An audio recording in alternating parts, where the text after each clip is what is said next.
No leste da Ucrânia, aninhado dentro do vital Oblast de Donetsk, está Turetsk.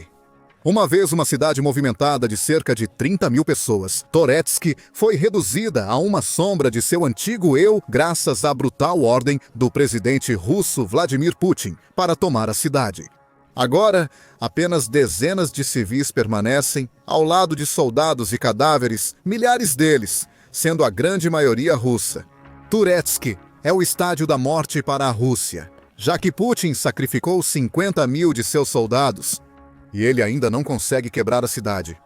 Isso de acordo com o Euromaidan Press, que em 2 de agosto relatou comentários feitos pelo Major Serhiy Kaminsky, o oficial de imprensa da 100ª Brigada Mecanizada da Ucrânia, que até hoje está envolvida na defesa desta cidade vital.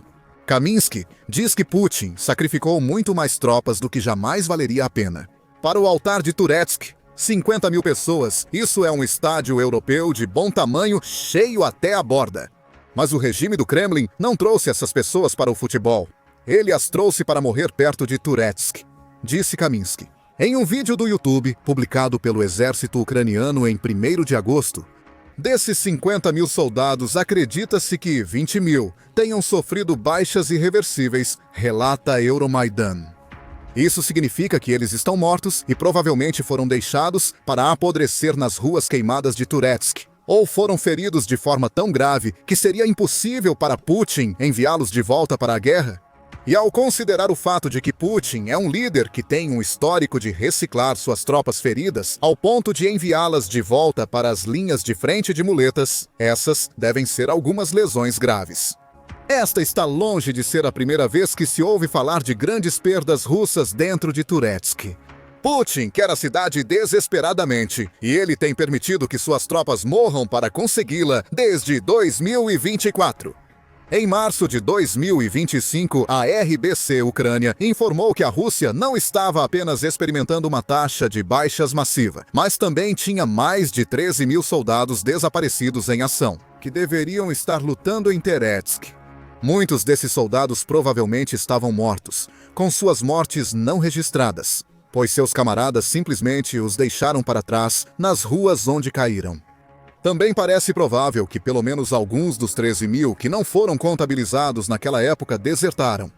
Afinal, foi também em março que a Forbes relatou que mais de 50 mil soldados russos haviam se ausentado sem permissão desde o início da guerra na Ucrânia.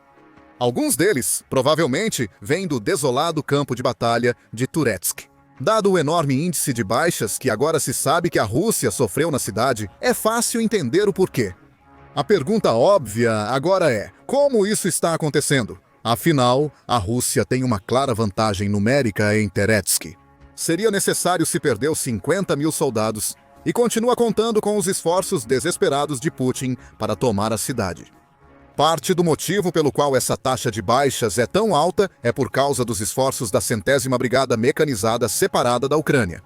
É essa brigada que manteve o que a Euromaidan Press chama de uma linha de frente crucial por mais de um ano em meio aos ataques da Rússia. Quando Putin ordenou que suas forças rompessem Holivka a caminho de Konstantinovka, a 100ª Brigada se colocou em seu caminho e ainda se mantém. Este é um dos setores de frente onde o inimigo fez o menor progresso. Isso os frustra, mas eles não podem mudar nada graças ao heroísmo de nossos lutadores, disse Kaminsky no vídeo do exército ucraniano. A frustração parece ter se transformado em desespero, pois os lutadores russos não conseguiram romper, esgotando seus suprimentos no processo. Eles tentaram todas as táticas possíveis para romper a defesa de Turetsk, na Ucrânia, e todas falharam. Os ataques blindados foram derrotados pelo uso inteligente de drones e guerra antitanque pela Ucrânia. Os ataques noturnos da infantaria russa são frustrados pela defesa ucraniana, pois até mesmo os soldados que se movem à noite são vulneráveis aos drones First Person View da Ucrânia, equipados com câmeras térmicas. Não importa o que a Rússia tenha lançado contra Turetsk, tudo o que encontrou foi uma defesa corajosa que destruiu milhares de seus soldados. Você poderia dizer que as únicas coisas que não vimos são cangurus e pinguins de batalha. Já tentaram de tudo, brinca Kaminsky. É difícil não acreditar que Putin faria isso. Este é um homem responsável por mais de 105 milhões de soldados russos mortos, feridos ou desaparecidos em sua guerra. O que significaria um pouco de crueldade animal para um homem que claramente não valoriza as vidas humanas reais que ele está sacrificando. Na Ucrânia, o desespero da Rússia para tomar Turetsk levou-a a ordenar o uso de sistemas robóticos de combate terrestre na cidade. Tais sistemas não são necessariamente uma má ideia. A própria Ucrânia inovou o uso de muitos deles.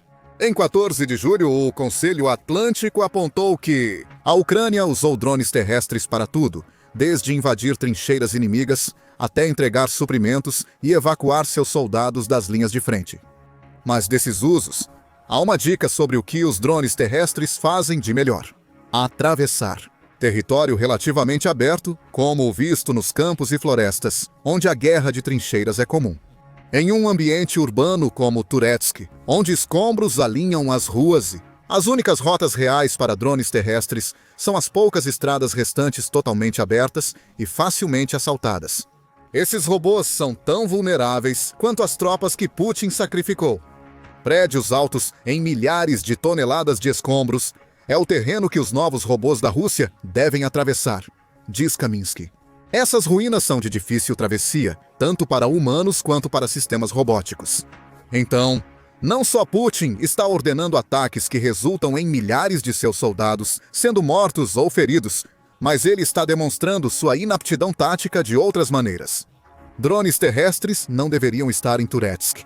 Eles não têm mobilidade suficiente para erradicar ou enfrentar os defensores da Ucrânia. Talvez Putin pretenda usar esses drones como ele usa seus soldados: carne para canhão que existe para absorver mais balas da Ucrânia. Apesar de tudo, a Ucrânia se mantém firme. E para entender o porquê, é importante aprofundar-se na batalha por Turetsk. E por que é tão importante para a Ucrânia e a Rússia. O ataque da Rússia a Turetsk começou em 18 de junho de 2024 como parte do renovado esforço de Putin em 2024 para tomar a Oblast de Donetsk. Isso não quer dizer que a cidade não foi submetida a ataques antes dessa data. Mas foi em 18 de junho que os ataques se intensificaram, ao ponto em que a Ucrânia percebeu que a Rússia havia lançado uma campanha em grande escala para tomar a cidade. O avanço russo o levou a menos de 186 milhas da fronteira de Turetsk até 28 de junho, com mais pequenos ganhos nas áreas circundantes, eventualmente levando a Rússia a conseguir entrar na própria cidade em agosto de 2024. Por meses, a batalha continuou, com a Rússia conseguindo avançar pequenas quantidades todos os dias, enquanto os primeiros milhares, ou o que se tornaria os 50 mil que Kaminsky fala, eram jogados no moedor de carne que Putin pretendia criar. Esta seria uma batalha de atrito, e o presidente da Rússia acreditava que tinha a vantagem numérica de que precisava para vencer. T-O-R-E-T-S-K. Até o dia 6 de janeiro, a Rússia conseguiu avançar até a fronteira noroeste da cidade, controlando entre 71% e 90% da cidade. De acordo com algumas fontes da época, as forças ucranianas recuavam para os arredores de Turetsk, embora ainda montassem uma defesa corajosa que causava milhares de baixas às tropas russas atacantes. Então aconteceu a declaração de vitória russa. Em 7 de fevereiro de 2025, o Moscow Times relatou que a Rússia estava alegando ter finalmente capturado Turetsk. A notícia foi bem recebida por blogueiros militares russos e correspondentes na época, incluindo um chamado Alexander Kots, que a Outlook cita como fazendo uma pergunta importante. Com licença, mas precisamos de negociações nesse ritmo. E como? Disse Kots. A pergunta surgiu quando o presidente dos Estados Unidos da América, Donald Trump, pressionou fortemente por um cessar-fogo no conflito na Ucrânia. E isso é importante porque há um fato simples. A Rússia, na verdade, não havia tomado Turetsk. Assim que o Kremlin anunciou a captura da cidade, a Ucrânia foi rápida em negar que Turetsk havia caído completamente sob o controle russo. O anúncio da vitória da Rússia parecia ser mais uma manobra de Putin, para parecer que ele tinha mais influência do que realmente tinha para as próximas negociações de paz. Simplesmente, a Rússia mentiu sobre o status de Turetsk.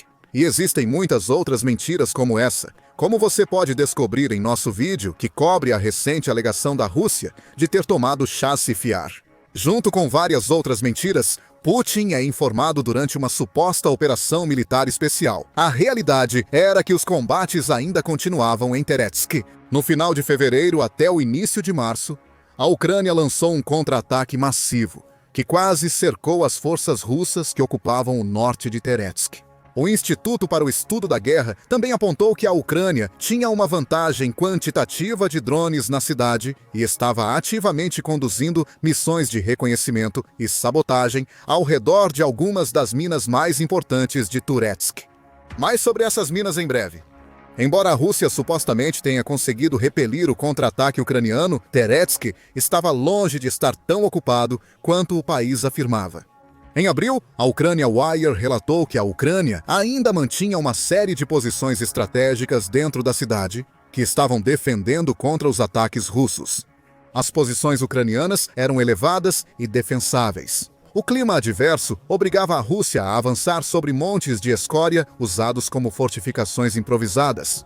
É fácil supor como tudo isso ajudou a contribuir para as 50 mil baixas, e contando que a Rússia sofreu na cidade. O ponto aqui é que a pressão da Rússia por Turetsk tem sido tão brutal para as tropas de Putin quanto foi para os defensores da Ucrânia.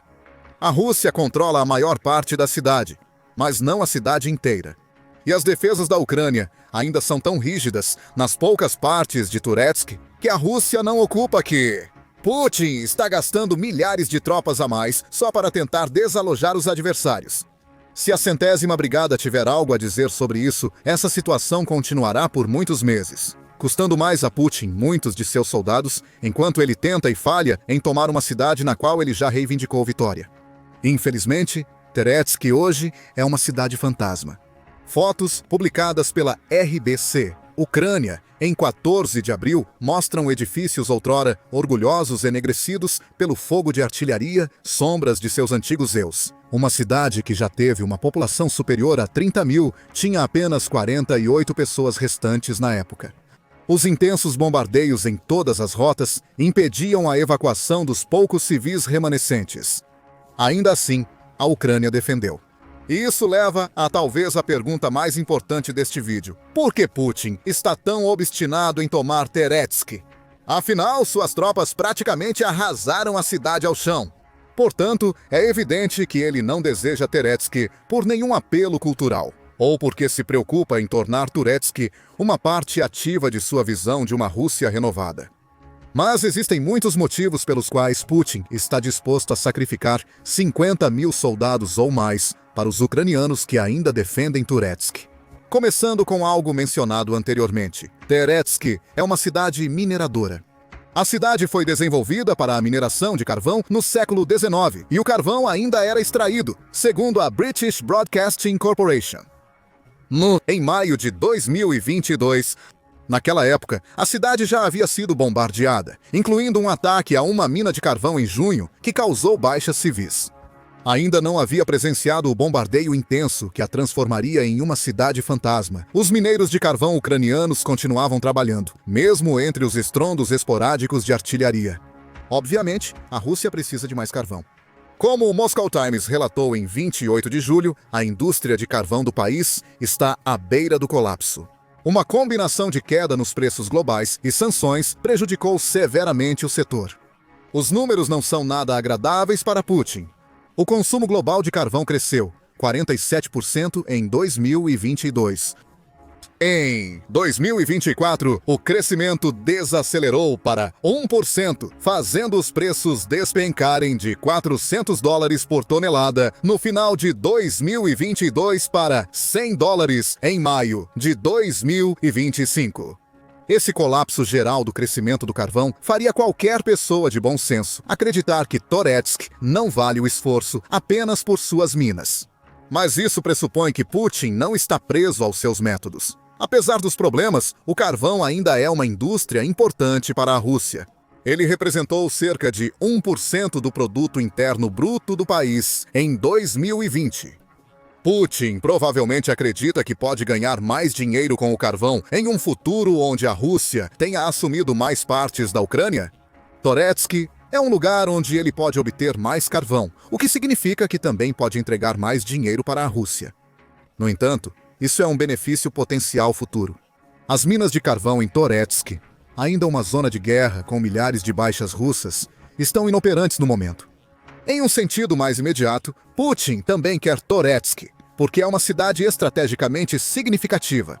Euromaidan Press aponta isso no mesmo relatório, no qual cobre o aspecto Estádio da Morte da luta pela cidade. Toretsk está localizada em rotas logísticas críticas que levam a Konstantinovka, Kramatorsk e Sloviansk, diz a publicação. Capturar Toretsk prejudicaria a logística ucraniana e ajudaria os russos a avançar em direção aos centros administrativos principais de Donbass. Isso reflete comentários feitos pelo Telegraph em fevereiro, quando Putin afirmava que a Rússia havia tomado Toretsk. Em um relatório ironicamente intitulado A Cidade que a Rússia não pôde tomar, que imediatamente desfaz a noção de que a Rússia detinha Toretsk, o Telegraph aponta que a cidade fica a apenas 12 milhas a sudeste de Konstantinovka. Essa cidade foi mencionada anteriormente como uma que Putin tem em sua mira. Ele quer Konstantinovka, porque alcançar essa cidade permitiria à Rússia lançar ataques mais fortes contra outras fortalezas urbanas, incluindo Kramatorsk e Sloviansk, mencionadas anteriormente, junto com Druskivka e Lyman.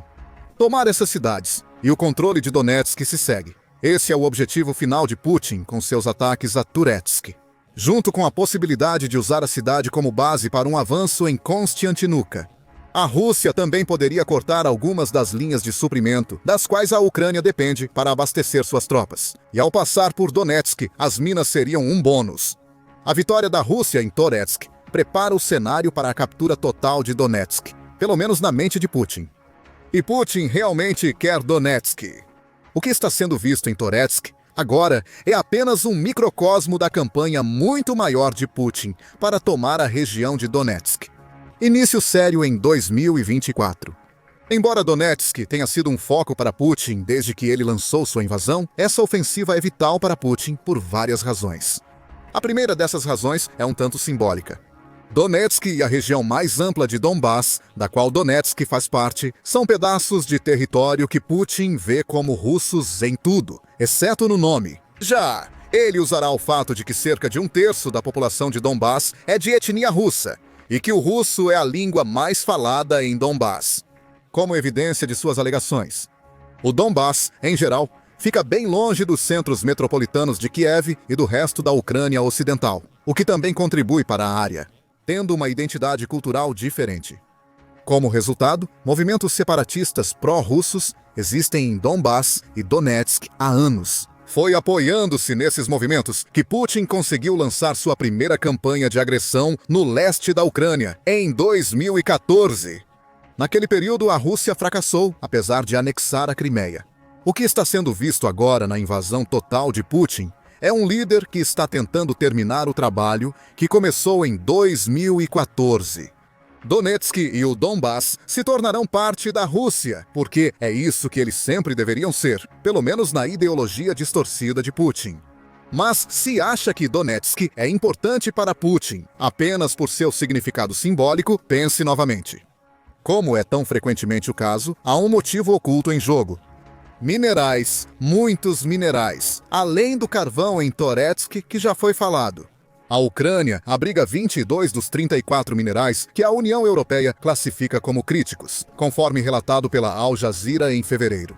As jazidas minerais da Ucrânia são imensas, representando 5% do fornecimento global de reservas de minerais críticos em 2022, incluindo 7% do titânio mundial e cerca de 50 mil toneladas de seu lítio.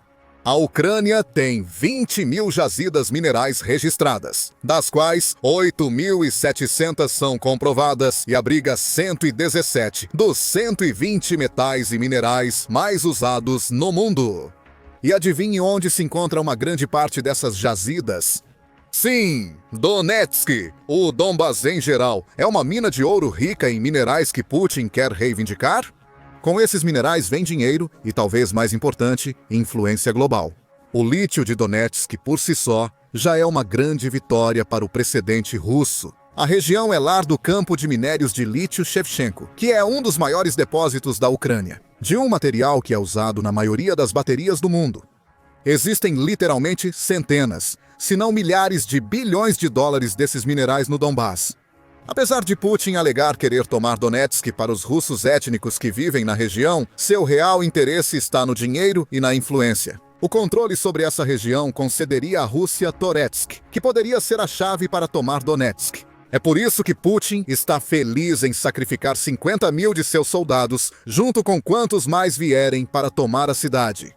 Esse é um dos motivos da Ucrânia defender com tanto fervor uma cidade quase totalmente destruída pelo bombardeio russo. A Rússia ainda pode tomar Toretsk. Putin provou ser nada menos que disposto a jogar seus próprios soldados no moedor de carne para conseguir o que quer. Mais de 1 milhão de baixas, e contando podem atestar isso. Mas se a Rússia for tomar Toretsk, é praticamente garantido que ela não o fará, sem sofrer ainda mais danos da 100ª Brigada e dos outros bravos defensores de Toretsk. Mesmo que Toretsk caia, não será um caminho livre para a Rússia. Ainda existem mais assentamentos urbanos que a Ucrânia está defendendo em Donetsk. Isso custará dezenas de milhares de vidas russas antes que Putin controle a região, supondo que ele consiga algum controle. E não é apenas em Toretsk, onde o exército russo está tentando e falhando. Perto de Lyman, a Ucrânia está usando táticas romanas antigas para eliminar os soldados russos com uma proporção de mortes de 66 para 1. Descubra mais em nosso vídeo e lembre-se de se inscrever no Military Show para mais cobertura dos últimos desenvolvimentos na guerra da Ucrânia.